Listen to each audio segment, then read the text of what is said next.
I believe teachers should be enthusiastic and excited about shaping the minds of their students. If somebody isn't willing to work hard and be an influential teacher, then he or she should choose a different career choice. I still remember my first day of middle school. I had so many butterflies in my stomach and was nervous to meet my teachers. My very first class in middle school was World Geography with Mr. Bona, and I remember thinking, great, a history-related class. I hated history. When I walked into the class, I found a seat and was waiting for class to start. Mr. Bona began with telling a joke and going over the syllabus. We then dove into the lesson and went over the PowerPoint, and throughout the lesson, Mr. Bona would pause and ask a question and offer gum to who could ever answer the question correctly. In addition to asking questions, Mr. Bona would constantly crack a joke, and his jokes were actually really funny. Mr. Bona had a skill of pulling the focus of the entire class into what he was saying. He was approachable and enthusiastic, and even after one day of class, I was in love with World Geography in room 33 with Mr. Bona. My next class of the day was pre-algebra with Mrs. Brown.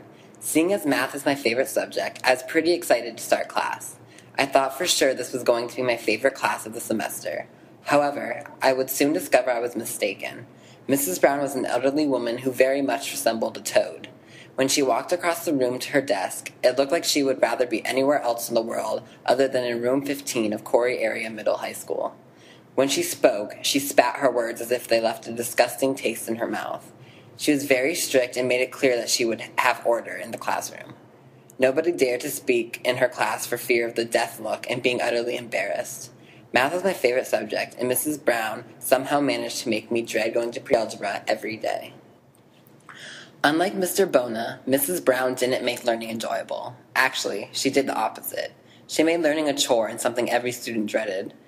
When comparing the two different teaching styles of Mr. Bona and Mrs. Brown, I discovered something important about teaching, something that was a key ingredient in producing an effective teacher: enthusiasm. While Mr. Bona had a cheerful disposition and looked excited to be in class every day, Mrs. Brown acted like it would kill her to smile. I quickly learned the effect of having an enthusiastic teacher compared to a dry teacher could have on my education. When I had a class with a teacher like Bona, happy to be there and eager to teach, I was willing to work harder and do better in the class. I think this is because the class was enjoyable and fun to be in. I actually looked forward to going to school, so schoolwork didn't seem like such a hassle. From the time I was in 4th grade, I knew I wanted to be a teacher. There are no words to describe how I knew. It was one of those things where you just know. To me, it was clear. I was born to be a teacher. Taking Mr. Bona's World Geography class helped me realize exactly what kind of personality traits I want to have as a teacher. I want to be just as enthusiastic and excited about teaching as he was, and this is where my belief that teachers should be enthusiastic was born. Mr. Bona had such an impact on me that I ended up nominating him for Edinburgh's very own prestigious Golden Apple Award, and on June 2nd, 2008, he won.